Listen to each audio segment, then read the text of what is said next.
Bonjour peuple de Dieu, je viens ce matin au travers de cette vidéo communiquer un message comme la Bible nous le recommande, de nous exhorter les uns et les autres. Et ce matin, je viens avec le chapitre 11, le verset 1 du livre de Hébreux. Donc nous allons discuter, partager un petit moment d'enseignement, voilà, sous la conduite du Saint-Esprit, et pour que nous puissions communiquer quelque chose, nous puissions faire un partage, car la Bible nous recommande cela. Alors, en lisant Hébreux 11, le verset 1, la parole déclare: Or, la foi est une ferme assurance des choses que l'on espère, une démonstration de celles qu'on ne voit pas. Et ici, lorsqu'on y réfléchit bien, il y a de quoi se poser les questions. Je me suis posé de suite une question de savoir: est-il possible de démontrer une chose que l'on n'a pas pu voir? Parce que pour faire une démonstration, il me faut en amont avoir vu cette chose. Je connais la couleur de cette chose, je connais la taille, la dimension de cette chose. À ce moment-là, je peux en faire une démonstration. Or, on nous demande de démontrer cette chose que nous espérons, mais que le monde n'a pas vue. Voyez-vous? Est-ce que ici, la Bible serait en train de se contredire? Je dirais non, parce que la parole de Dieu ne se contredit pas. Alors, comment faire? En y réfléchissant, alors l'Esprit me convainc. L'Esprit me donne une réponse assez sûre. Alors, je me rends compte qu'en réalité, si je suis censé démontrer ce que je n'ai pas vu, et que les autres n'ont pas pu voir, ça veut dire qu'en réalité, les yeux sont censés voir d'une autre manière. Ça veut dire qu'en réalité, il y a une autre façon de voir ces choses pour en démontrer. Alors, je me rends compte ici tout simplement que nous avons deux yeux. Les yeux physiques et les yeux spirituels. Nous avons deux sortes de mains, les mains physiques et les mains spirituelles. Quand je parle des yeux spirituels, il s'agit alors, je fais allusion aux yeux de la foi. Ça veut dire que si l'œil physique de l'homme n'a pas pu voir, alors la démonstration dont on nous parle ici, il s'agit de la démonstration de ce que les yeux physiques, les yeux spirituels ont pu voir. Il s'agit de démontrer au monde, les choses que les mains spirituelles, les mains de la foi ont déjà palpées. Parce que j'ai la foi en Dieu, je me suis déjà réalisé ces choses. On m'a dit, Dieu t'a promis. Prenons un exemple palpable. On te dit, Dieu t'a promis, on te voit richement vêtu, tu as enfilé des costumes de marque et tout, ça va arriver. Alors, dès lors qu'on me l'a dit, physiquement, l'œil ne voit pas encore, les mains n'ont pas encore touché. Mais puisque j'ai la foi en Dieu, puisque je sais que sa parole est comme une pluie qui tombe, qui arrose la terre et ne peut pas repartir d'où elle est venue, elle ne peut pas remonter à sa source sans pour autant avoir germé la terre, alors je me réalise déjà en moi. Enfiler ces costumes-là, je me sens déjà à l'aise parce que j'ai mis de ces costumes-là en moi. Pourquoi? Parce que j'ai enfilé ça avec mon corps de la foi. J'ai vu ça, je vois ces couleurs-là avec mes yeux de la foi. Aux yeux des hommes, ils n'ont pas pu voir. Mais mes mains ont palpé avec les mains spirituelles. J'ai déjà palpé de ces choses. J'ai déjà touché à ces choses-là. Et pourquoi? Parce que je suis simplement un homme animé de la foi. Or, la parole déclare dans le même verset biblique, on nous parle d'une ferme assurance à des choses que l'on espère. La parole dit, quand tu as espéré ces choses, tu es censé, en tant que chrétien, en tant que croyant, rester ferme. Et tu dois être dans une assurance sans pareil. Mais nous constatons aujourd'hui que le chrétien, c'est quelqu'un qui vit la fluctuation. La personne est dans la mollesse, la confusion, la crainte. Et pourtant, quand tu as promis des choses, on te dit tout simplement de croire ce que la Bible te promet, ce que Dieu te promet au travers de ses serviteurs. Il va l'accomplir. Pourquoi? Parce que ce n'est pas un homme pour mentir, ni un fils d'homme pour se repentir. Mais les gens d'aujourd'hui, les chrétiens d'aujourd'hui, c'est une personne qui croit pendant un petit moment donné, oui, on m'a promis, Dieu va faire. Après 2 mois, si la personne ne voit pas la réalisation de ces choses, et la personne commence à baisser les bras, commence à chercher à aller chez les féticheurs, à aller voir ailleurs pour obtenir la solution. C'est à ce moment-là que les personnes changent de destination. Les personnes s'en vont chez les personnes au réseau occulte pour aller chercher la solution. Pourquoi? Parce que la foi était fragile. La foi n'était pas ferme. Il n'y avait pas l'assurance en Dieu. On n'a pas l'assurance. Quand tu as l'assurance en Dieu, quand tu as l'espérance, tu attendras. Tu attendras. Tu ne peux pas traîner les regards inquiets. Car ce qu'on t'a promis, c'est une prophétie dont le temps est déjà fixé. Si la prophétie tarde à s'accomplir, attends-la, elle s'accomplira certainement. Ce n'est pas le temps d'aller voir ailleurs pour le simple fait que bon, tu as attendu 2 mois, cela ne s'est pas réalisé, tu te dis certainement, bon, l'âge commence à avancer. Et voilà, donc si je continue comme ça, il n'y aura plus rien de bon dans ma vie. Tu commences à faire les choix dans la chair. Le plus grand piège, finalement, pour les chrétiens, c'est parce que la foi est rivée vers quelque chose. La foi des chrétiens d'aujourd'hui est plus tournée vers le matériel. Voyez-vous? Or, la foi, dans sa définition, elle est censée être tournée vers quelque chose. Comme nous l'a dit Hébreux 11, le verset 1, une foi, la ferme assurance sur les choses que l'on espère. Ça veut dire que la foi est censée être orientée vers quelque chose. Notre foi est censée être dirigée vers quelque chose.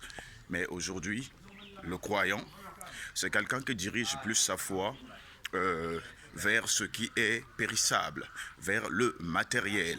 Et il y a eu un exemple dans la Bible, lorsque Jésus se trouva devant un homme riche.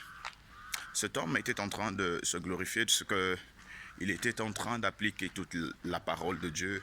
Il la mettait en pratique. Et selon lui, il n'avait pas à se faire de soucis quant à ce qui concerne aller dans le royaume des cieux.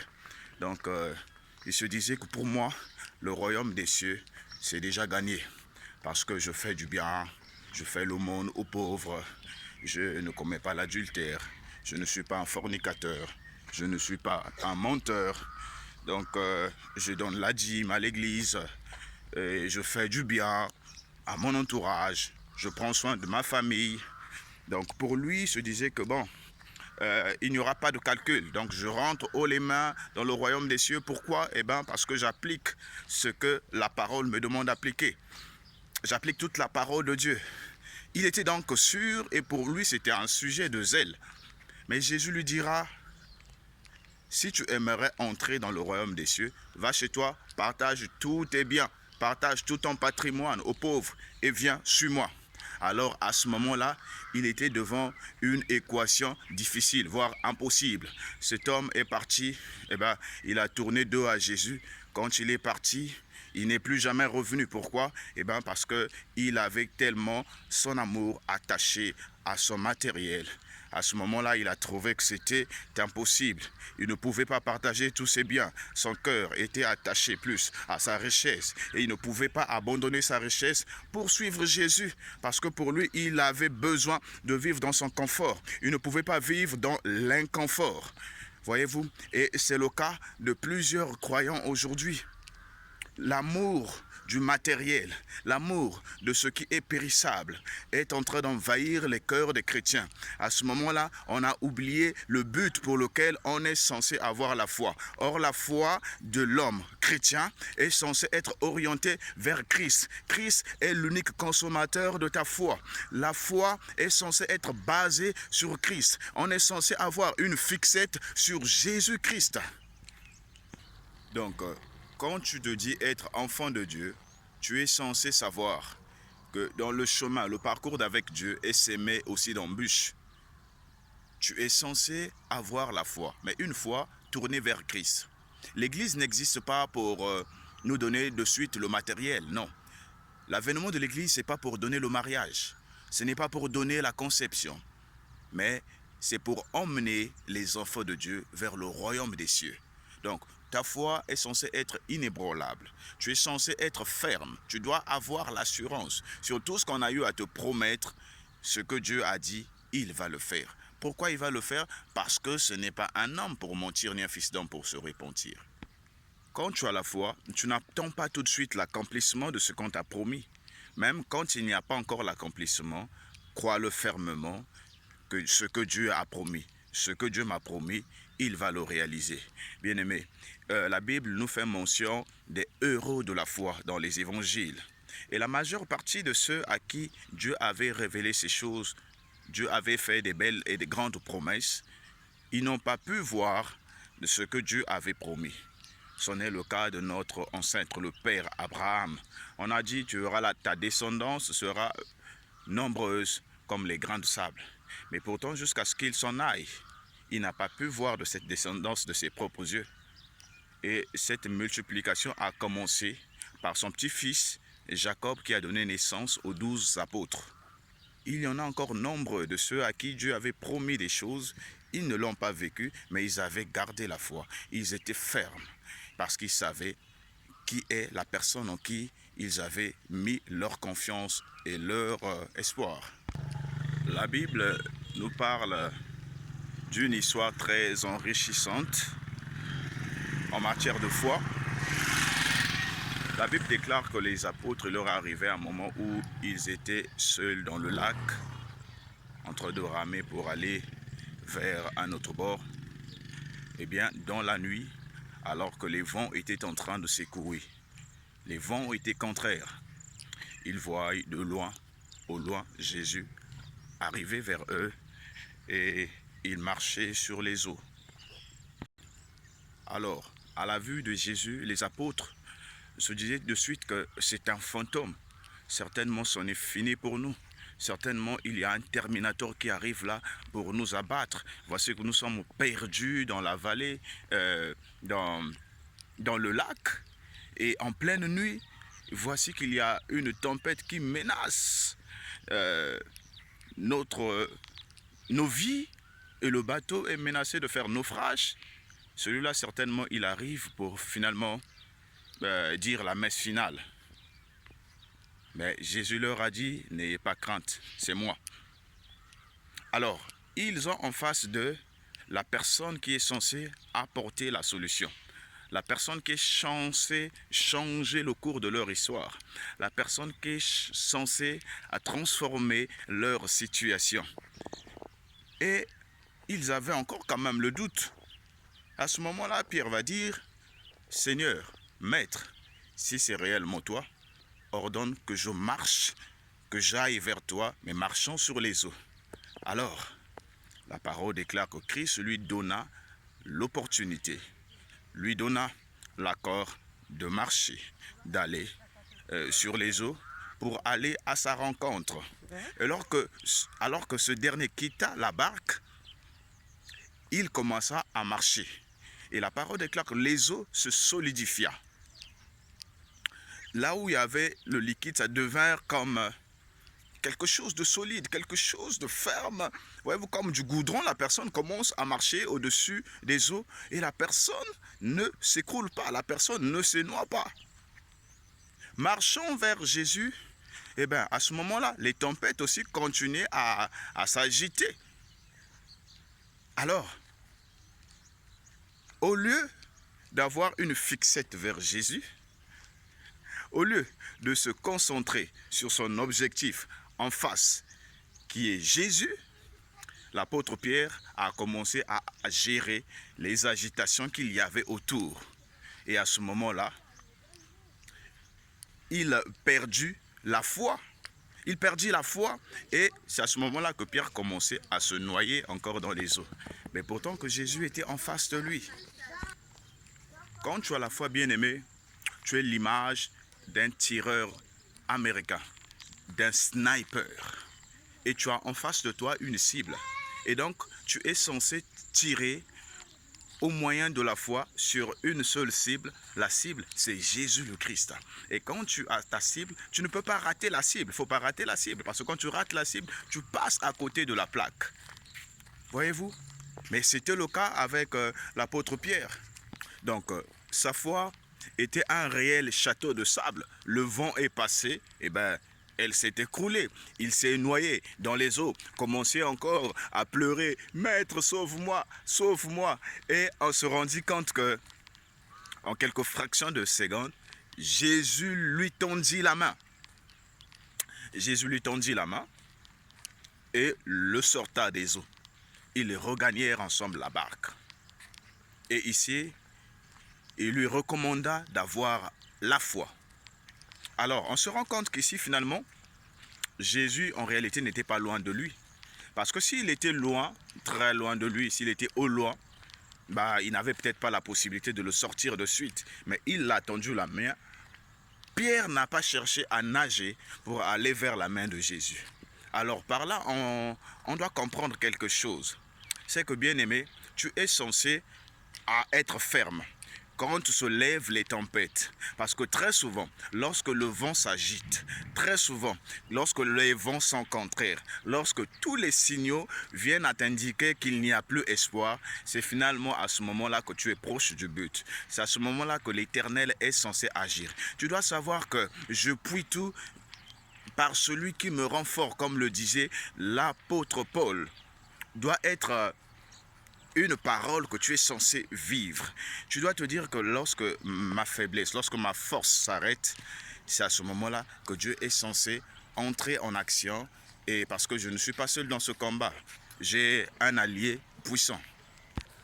Jésus est mon allié qui est puissant.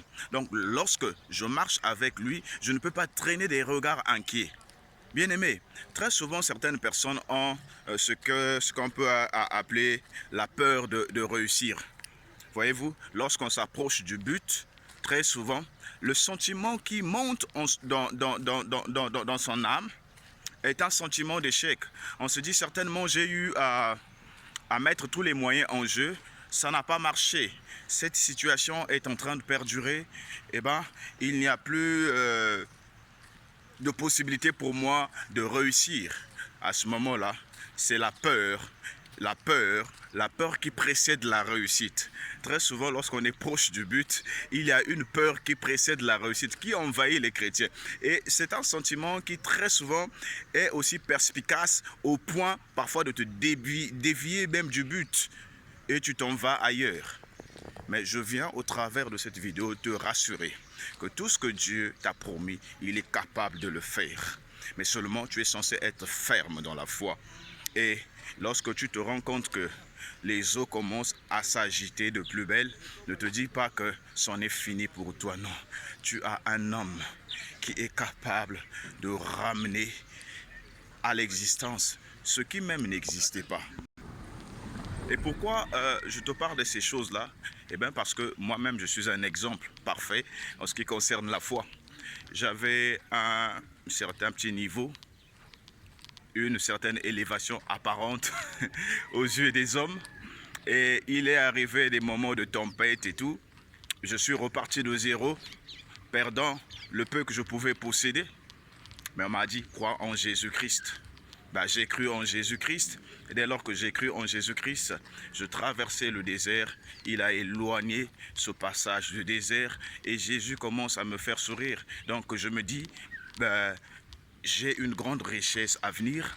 Je vais parvenir à faire tout ce que je veux. Parce que j'ai Jésus. Personne ne saura m'empêcher d'atteindre ce que je voudrais bien atteindre. Cela va se faire. Tout ce qu'il a eu à me promettre, je le verrai s'accomplir. Pourquoi? Parce que je les ai déjà en moi, en fait. Tout ce qu'on a eu à promettre, cette richesse-là, toutes ces belles promesses-là, je les vis déjà de par mes yeux de la foi. Je les ai touchées déjà, ces choses, de par mes mains de la foi. Donc je ne traîne pas des regards inquiets. Je me dis que ce n'est qu'une question de temps. Dieu n'est pas un homme pour mentir. Tout ce qu'il a eu à dire, il le fera. Je te dis la même chose aussi, mon frère, ma soeur, toi qui me suis. Garde foi en Jésus. Ça ne sert pas de changer de voie. Jésus est la voie par excellence pour la réussite.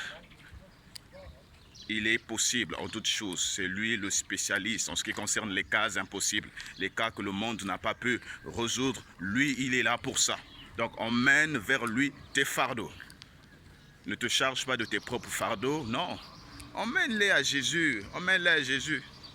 Il est spécialiste en ce qui concerne le transport de tout fardeau. Il est capable de ramener tous les fardeaux des 8 milliards de voisins que nous sommes sur la terre. Il les met sur lui, et il marche avec. Et il nous donne à nous tous ces jougs à lui qui sont légers. Voyez-vous? Donc on a un meilleur ami. Il est si fort, il est si puissant, et il est là en toutes circonstances, en tout lieu, toujours prêt à nous faire du bien. Donc, garde la foi en Jésus, et cela te fera du bien. Garde la foi en Jésus, et tu ne seras jamais déçu. Que Dieu te bénisse.